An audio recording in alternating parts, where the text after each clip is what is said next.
Best bites forever.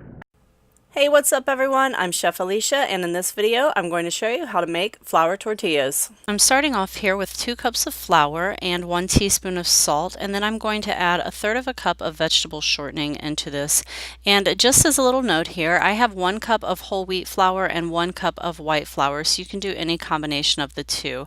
I started off by mixing this with a fork, and now I've switched over to my hands, and I'm just going to mix it until I have kind of the consistency of cornmeal, and then it is going to be time to add in some water. I like to add just a little bit at a time until I get the right consistency, and I'm going to end up adding about 1/2 cup of warm water here. And what I'm looking for is for the dough to come together and form a nice little ball, and to make sure also that I don't have any loose flour down at the bottom. So once I get there, I'm going to put some flour onto my counter, and I'm going to knead this until I get a stiff dough. And this took me right around 1 minute or so to get the dough that I'm looking for. Once I get it how I want it, I'm going to put it into a nice little round, and I'm going to wrap it up with some plastic wrap. So when I wrap mine, I like to double wrap it just so that it doesn't pick up any flavors out of the refrigerator. And now this needs to set for 1 hour at least.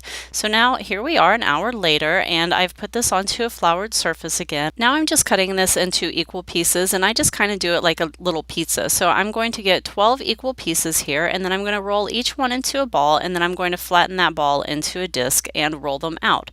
So make sure you have a good amount of flour here because it is pretty sticky. And then the way I roll is a plus and then an X. So you see that I go up and then down and then side to side, a little more flour there, and then I'm going to do the X right now. So I'm going into a diagonal motion. So back up, back down to the side, and again with the X. And I always start from the center. This is going to help you keep a nice little round circle. So once you have all of these rolled out, it is time to go ahead and cook them.